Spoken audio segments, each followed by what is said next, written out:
everybody. We launched the Champions of Risk podcast in February because we wanted to be able to have conversations about people who take risk in their lives so that through those stories, we could all build resilience and confidence, have some fun and humor, and do that together.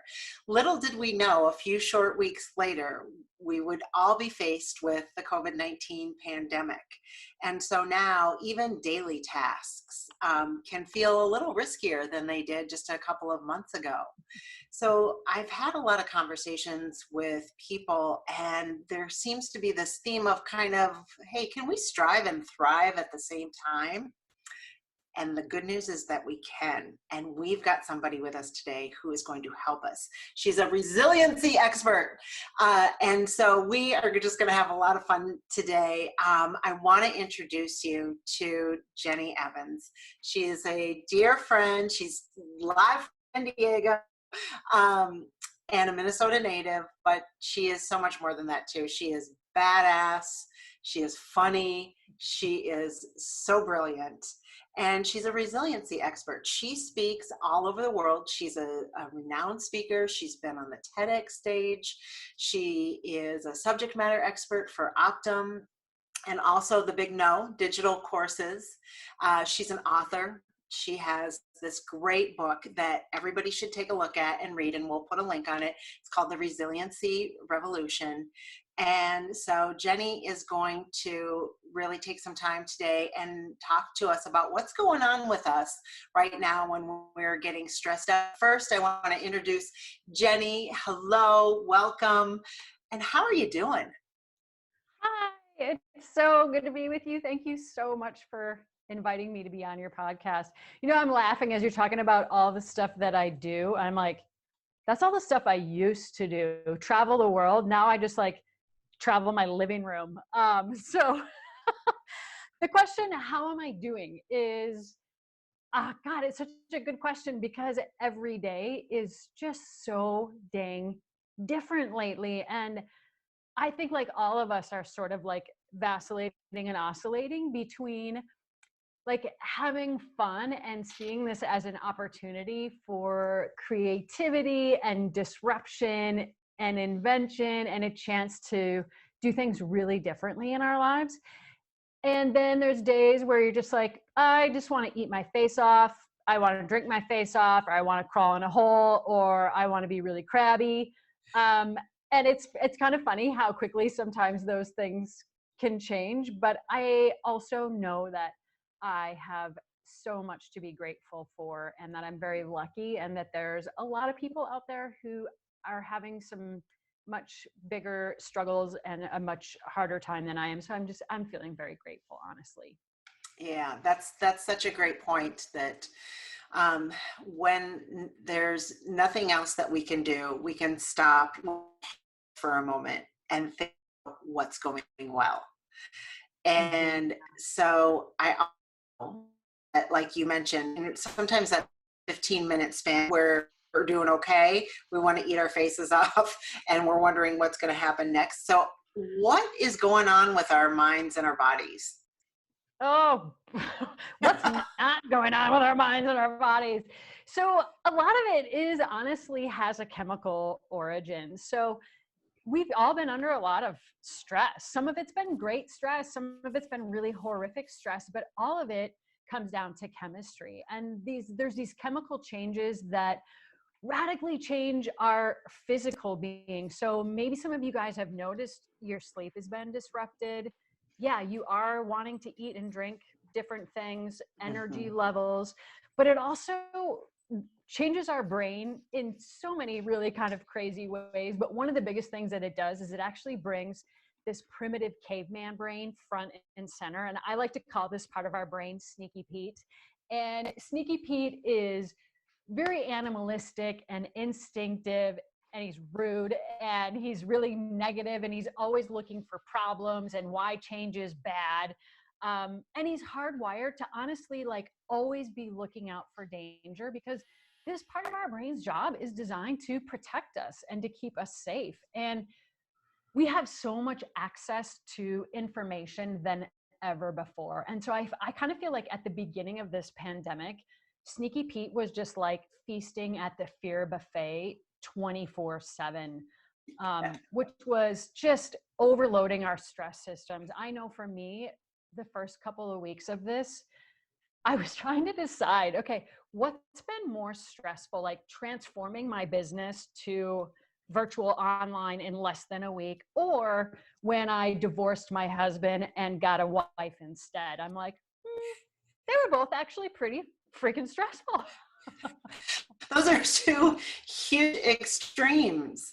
Yeah. So it's great to know that even some that can recognize tools and resources to kind of deal with that still goes through it. Like what did you do in this particular instance when you had to massively change your business in under a week? Like Yeah. what were Well, I some mean, things that you did? yeah. Well, let me first say that not a single one of us is immune to stress. Like that stress response is going to happen. Those chemical changes are going to happen.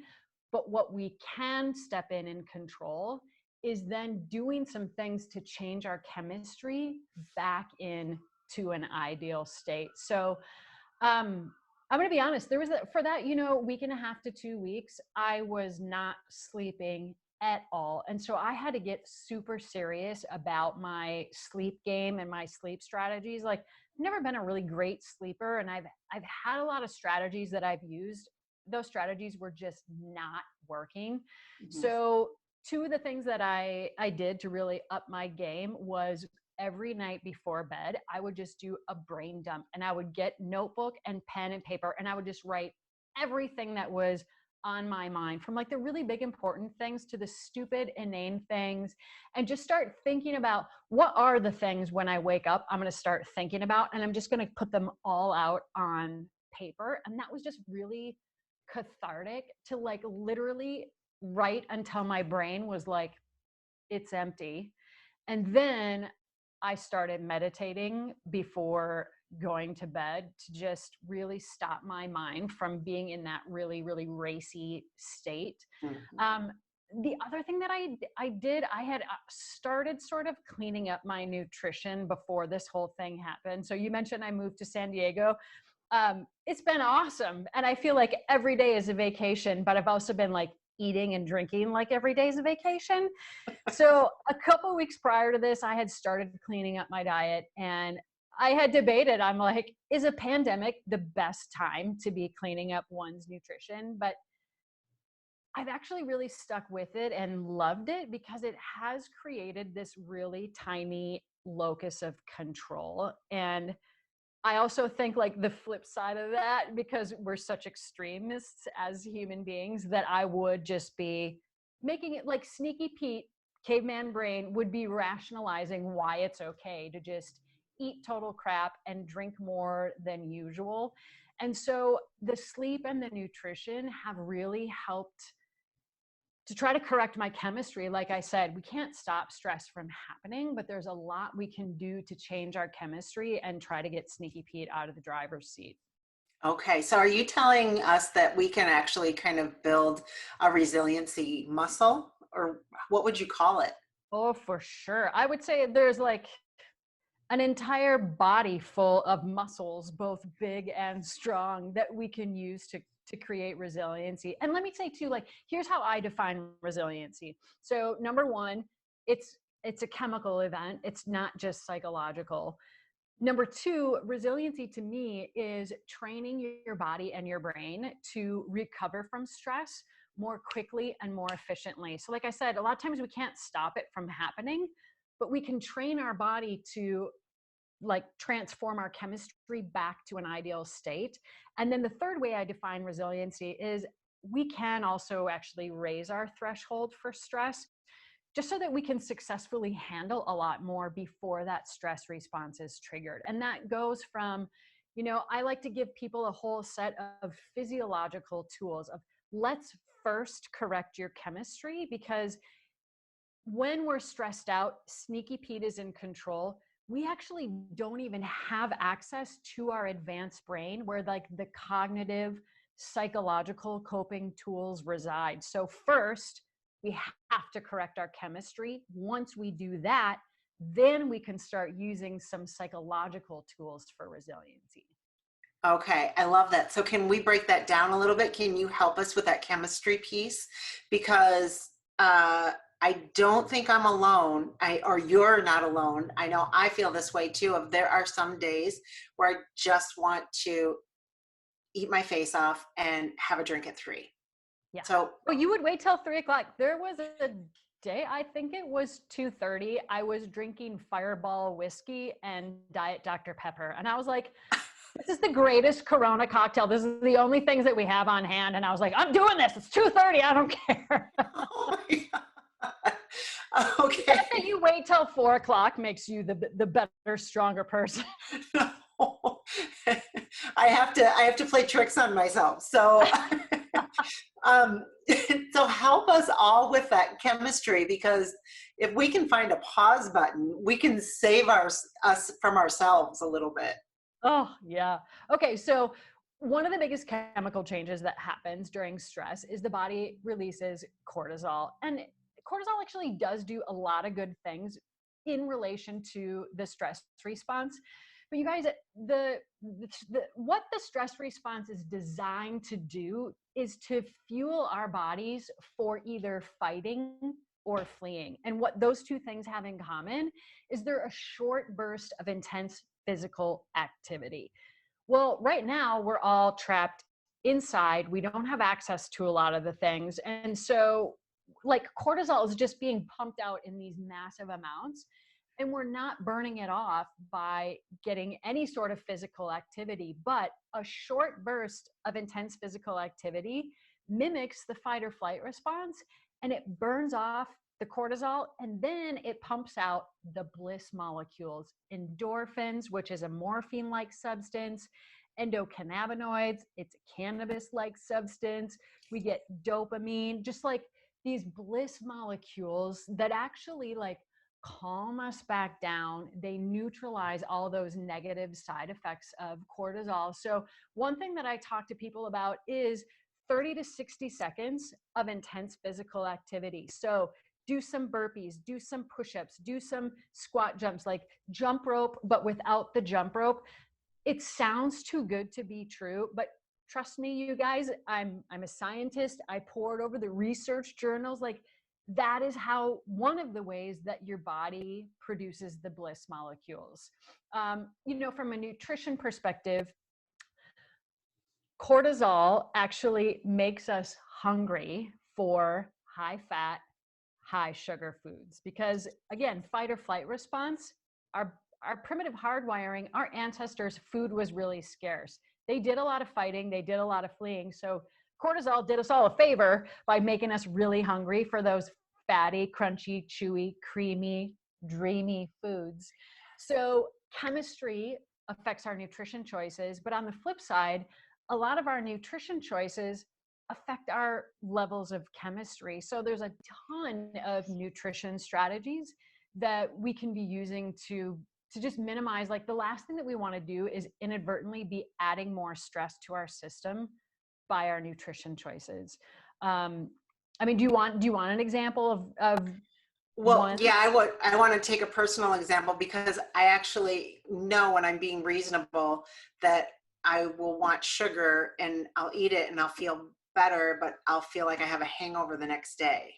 And so Yeah. that doesn't help me long term, but in the moment, I feel like it's going to help me. So, like, what's going on with that? Yeah. All right. I'm always about finding the yes and option. Like, how do we have our cake and eat it too? So it's natural that during stressful times, you are going to either want sweets or fat, or like the Trinity, the holy blessed combination of all of those things. Sneaky Pete hates being told no. It hates being on a diet. Like, we're not hardwired to want to eat less. So a strategy that I like to use is, okay, if you're jonesing for something sweet, well, most sweet foods are what we call high glycemic. They spike our blood sugar, and then that spike creates stress. And then there's that crash, like you're talking about, like the next day, you just kind of feel hungover and disgusting. Well, one of the things that we can do to minimize that spike and that crash is to balance that high glycemic sweet food with a low glycemic food. And what a low glycemic food does is it just, instead of a spike and a crash, it just gives us a gradual increase in blood glucose levels and then a gradual decrease. So foods that are low glycemic contain fat, they contain fiber, and they contain protein. So Michael, like give me a specific example when you talk about you want sugar, like what are one of your two of your go-tos? I would love ice cream. Okay, so ice cream, let's just take Okay. that for example. So ice cream actually, depending on what kind you're using, does have fat. So it's not like the worst thing in the world. It's not pure sugar. But what you could do is say, all right, I really want ice cream, but instead of having like a ton of ice cream, I'm actually going to have a little bit of ice cream, but I'm also going to put some almonds on top of that because almonds have fat, they have fiber, and they have protein. They're low glycemic and they kind of blunt that spike and that crash. Or you could say, I'm going to maybe put some sliced bananas in there because bananas are more like moderate glycemic. So there's combinations of things that you can have that will allow you to sort of like scratch that itch and get that comfort, but minimize like the negative consequences from a chemistry perspective. So that's great tips. Okay, so far I've learned that burpees are good for me, which Uh-huh. I've never really fully understood, but okay. And I can have ice cream, just put almonds on it. So this Yeah. is great. Oh, You're giving me and lots of great permissions. here's another little tip too of um, it's hard to like eat regular or moderately sized portions, and like the tools that we eat with really affect our abilities. So here's what you do also, instead of putting your ice cream in a big bowl, and if you only put like one tiny scoop, our primitive caveman brain is like, what the what? Like this looks like we're on a diet because you didn't fill the bowl. Eat your ice cream from a wine glass instead, because like one scoop fills that wine glass and your primitive brain is like, whoa, it's a full heaping serving. So that's like another little trick and strategy that I talk about in my book of like, how do you create these optimal defaults, these little environmental changes that we use that actually nudge us into desired behaviors without having to use self-discipline and willpower, because we're using all of our self-discipline and willpower like just to get through like what is now a normal day. Yeah, it's so true. Like right now, having conversations about not trying to necessarily do things exactly the same way that you were doing them before, because there's all different factors that are playing into someone's day with everyone at home right now. And Mm-hmm. like you're saying, some different triggers, right? Yeah. And talk to us a little bit more about that piece that it's like, what are things that you can really focus on right now that will make a difference, but aren't so massive, like overhauling a diet plan or anything like that, that just feels so big in general and maybe feels really lofty right now. Yeah. We can benefit from little small, steps forward. What are some other ones that you would recommend? Yeah. Okay. So change triggers the stress response. Like we've all felt that massively, but even when it becomes, even when it relates to like behavior change, if you decide like, okay, I need some new habits in place, even that kind of change triggers the stress response. And when that happens, Sneaky Pete hijacks our advanced brain, which is like rational and logical and is all about willpower. Well, so Sneaky Pete hates change. So what we need to do is we need to shrink the behavior change down so that it's so easy that a caveman could do it. Right, Gillian? I see where you're going Okay. now. So yeah, when we try to change too much too soon, it freaks us out. Caveman brain digs in his heels and he's like, I am not getting on board with that program. So what we need to do is honestly like shrink that change down so easy that we just feel like that's so easy, it's ridiculous. Like that's exactly the point because Sneaky Pete's not going to push back on it if it's completely ridiculous. So like now is not honestly the time to be making massive changes. It's more so like what are one or two really, really small, manageable, easy, doable things that I know I can consistently do. So shrink it down. But secondly, I love this idea of figuring out what's an optimal default, just a tweak to your environment where you don't even have to use your self-discipline or willpower. So let's just say like a lot of us are trapped at home right now and it's just harder to move around or get a lot of exercise. So figuring out like what's your workspace, can you create a default where you actually have to stand and work instead of the default being sitting and working? So just like create yourself like a standing workstation. Trying to think of defaults, like if focus and concentration is really hard for you right now because maybe you are at home and you've got other people in your work environment and you're trying to homeschool, and it's so easy to be distracted of when you have to be focused and productive in whatever work environment you're working in. Literally try to remove as many distractions as you possibly can so that you don't have to use your self-discipline and willpower to try to stay focused. So I mean, it's so easy to not have to try so hard to try to make change. Yeah, those are great points. Tell us a little bit about the value of establishing some kind of routine. I think that plays a little bit on, finding those small things, but like, how could routine help actually build resilience? Yeah. Well, okay, first of all, Sneaky Pete loves habit and routine because a habit and routine means comfort, safety, security, predictability, control. We are creatures of habit. And right now, like a lot of our habits have been totally disrupted. Like, we're just like, what is going on? I mean, I do see when I talk about like disruption and innovation, to a certain degree, this is kind of a nice time to be able to reflect and just say, you know what? There has been so much change and disruption. I'm not in my familiar routine. What do I want my actual routine to be? What would be more helpful to me right now? And again, tempering that with not saying like, well, I'm going to start exercising 7 days a week and I'm going to get 9 hours of sleep. And like Sneaky Pete is like, not doing it. So creating habit, thoughtfully does create that sense of predictability and control and reliability. And also, when we have those habits in place that we know are good for our chemistry and our physiology, that does make us more resilient so that when there is a disruption to our habit and routine, we're better able to just be flexible and just be like, oh, okay, well, yep, I'm actually feeling pretty resilient. I can handle this because I'm well rested. I have been taking care of my chemistry. I'm better able to perform and respond.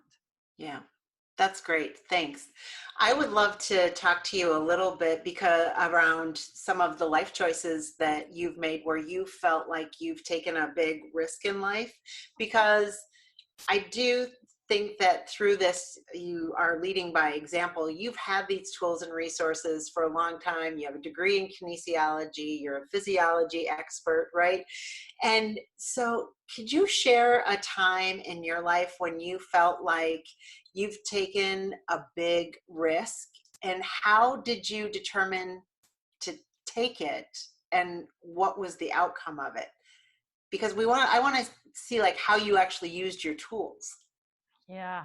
I mean, it's funny. I've really been thinking about this. Like, I'm a huge risk taker, and some of it goes back to that whole like nature versus nurture question.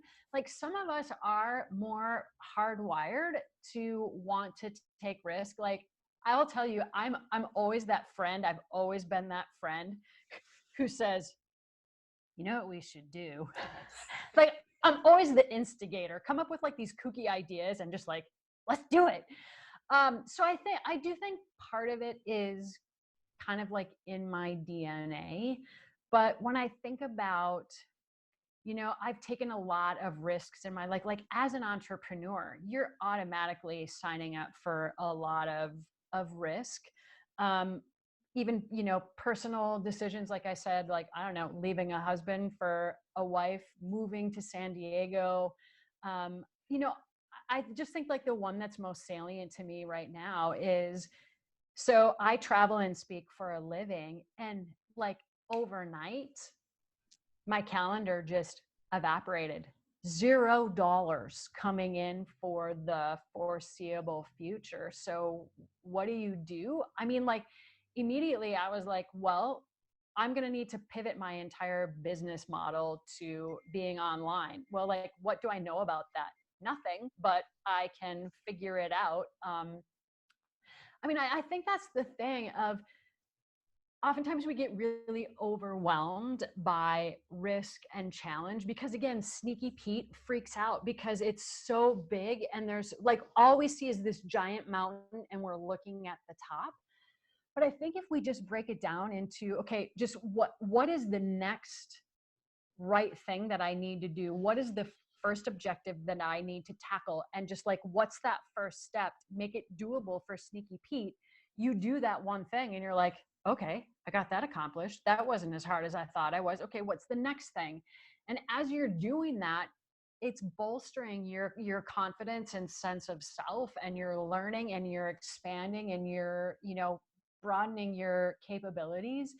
Another question that I like to ask myself is, what is the worst that could happen? Like, honestly, what is the worst thing that could happen? And when you really kind of go down, you're like, really nothing that tragic or horrible is honestly going to come from taking this risk or trying this new thing.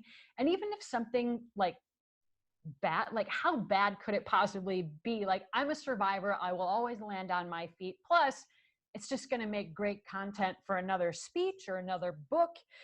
So a lot of it too is having this growth mindset, is that chaos and fear and jumping in, like cannonballing into the deep end, is one of the best ways to like learn and expand your capacity.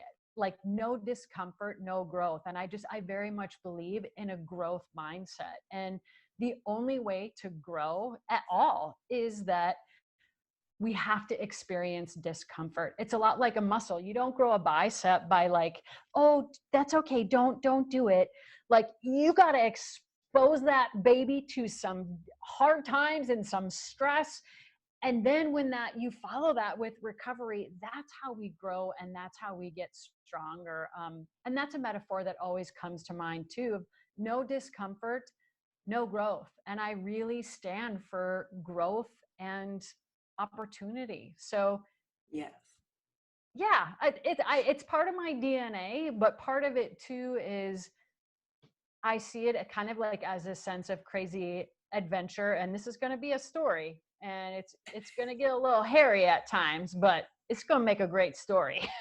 Well, and having people share their stories on what they deem, risky and not risky. And so I love that, on almost all measures, Jenny, you have a willingness to really jump in and take risk.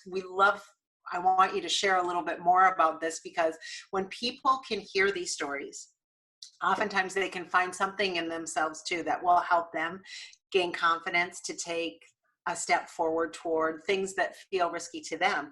You mentioned that you completely overhauled your business in the matter of a week. And you and I talked about this the other week, and just amazing to me. It's such a testament is possible.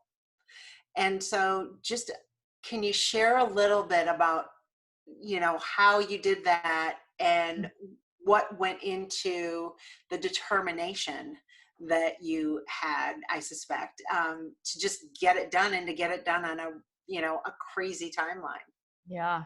Well, okay. So I was like, how am I going to take something that was live and, kind of create the same sort of experience online? And like, I have so much content. So I first sat down and I was like, okay, what do I want to talk about? Like, what's really relevant to these crazy, stressful times that we're going through?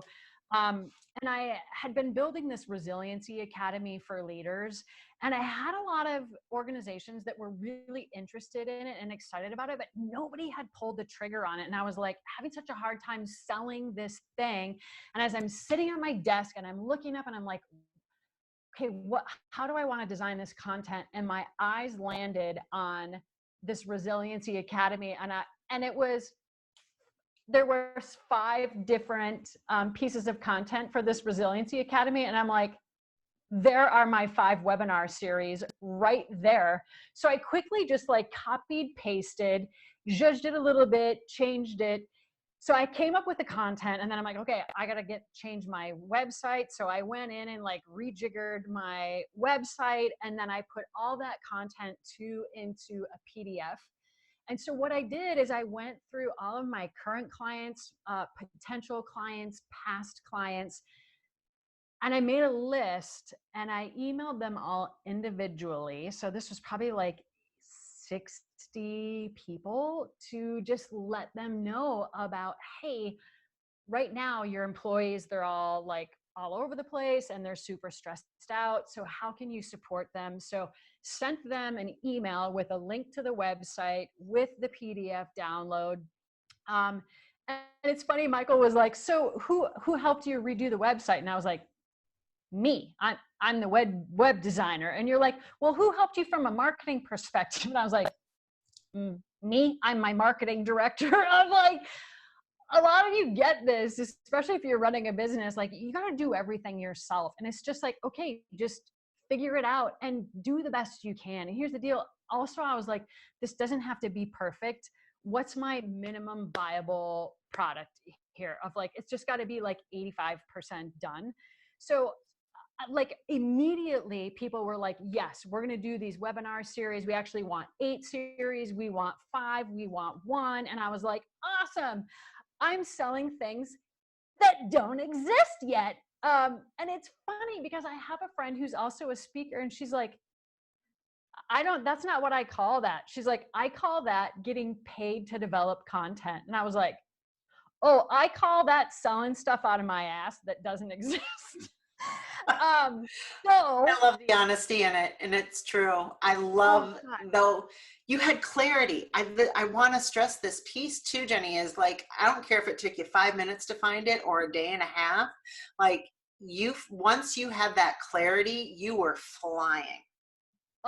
I've never flown that fast in my entire life. I was like, it's go time. This is happening.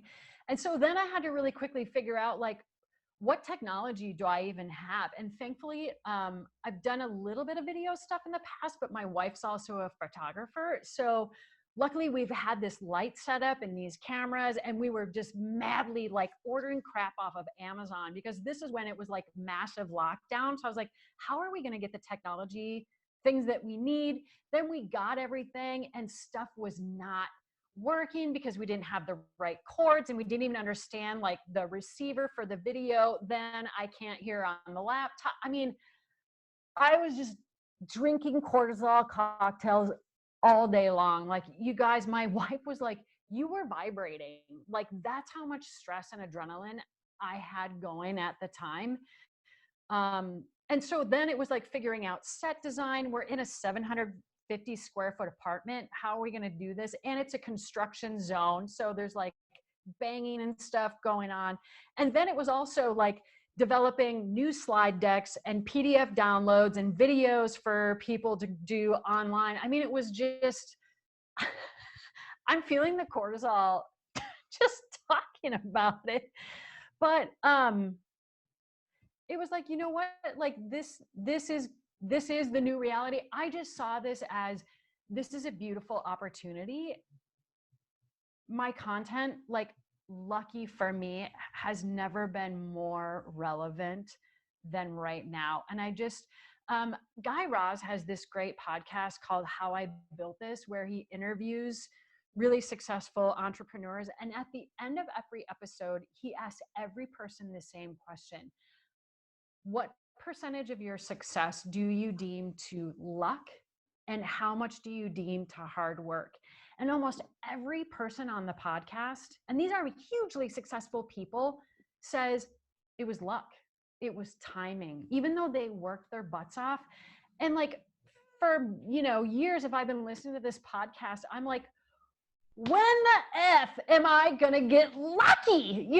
So strangely, I kind of see this horrible time in history as my lucky opportunity. Maybe this is the thing that's the tipping point for me and my business. So I really saw this as, this could be a once in a lifetime opportunity for you to grow and scale your business, both to like the ways that you've always desired, but also in ways and opportunities that you never even knew existed. So there was this sense of, this could be a once in a lifetime opportunity for me. And so I got to go right now. And I will also say what's really important for all of us is our community and mentoring. So I have this group, we call ourselves the Lady Balls with a Z.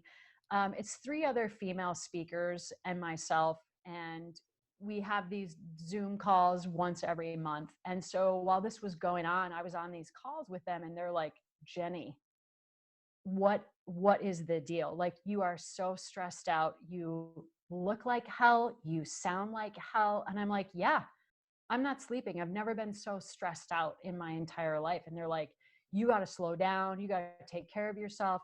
This is terrible. But I'm like, I ain't got time for that right now. Like, the clock is ticking. The time is now. But I think you guys, like, we all have those moments in our lives where we are working faster and harder than we know we're capable of. And we know it's not healthy, but also knowing like, this isn't going to last forever. But I also think it's very important to not fool ourselves and rationalize and then justify why we can be workaholics and neglect ourselves and neglect our families and like literally let it go on forever.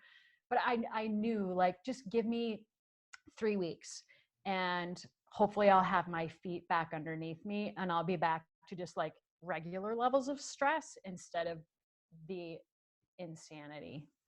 Thank you so much for sharing that story, Jenny, because Woo! we I mean, need stories I like got this. I mean, like, you are a champion of risk. And I love this. People need to hear your story because right now there's lots of talk about what can't happen and what people can't do, right? And we focus on that. We're hardwired to go negative first. We have to break out of that consciously to really be positive and to have an example. And I know you're not saying it. I'm not saying like, everybody's got to go do what Jenny did. Everybody like balls to the wall for the next 3 weeks, create something new. And at the same time, hearing from you that it is possible and that a measured time to make something big happen, that's something that's super important to you, that's an opportunity to go take it. That message right now, it just needs to be heard loud and often. So thank you for sharing that. It's just, you're such a great example of what is possible. Well, and can I underline and highlight and bold and circle the statement that you made around, for some people, now is not the time to be putting pressure on yourself to create something new or be bold or take risk. Now might not be the time for you to do that. And you should have compassion for yourself and not feel this pressure, because I do think that is a lot of the messaging that we're receiving, like, now's the time to be your best self. And like, for some people it is, and great, and for others of you it's not, and great. Like, you'll know it when it's your time to leap, or to just be like, now's not that opportunity, now's not that time. Yes.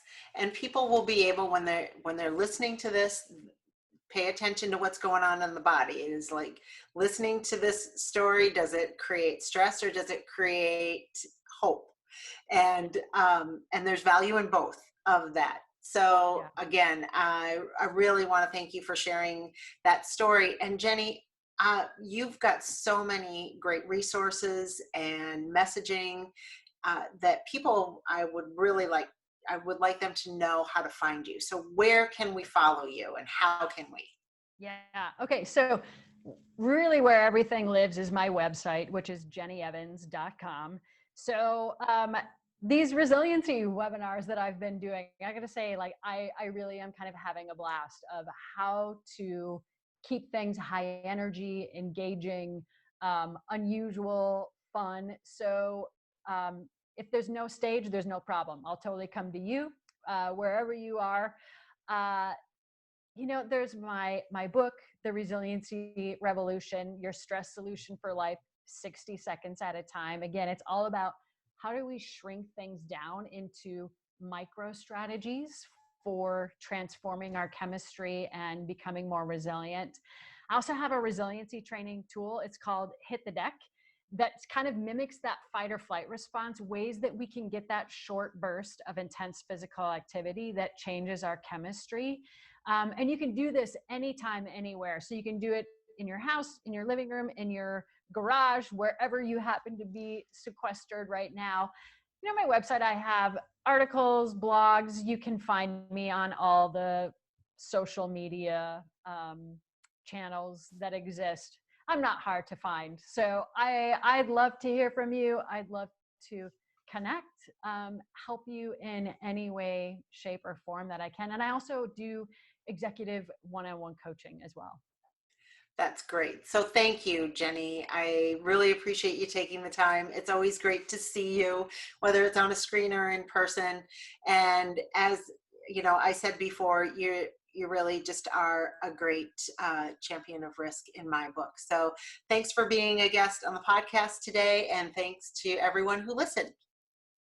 Thanks, Michael. And thanks so much for all the awesome work that you do. Thanks, Jenny. Yeah, good to see you. You too.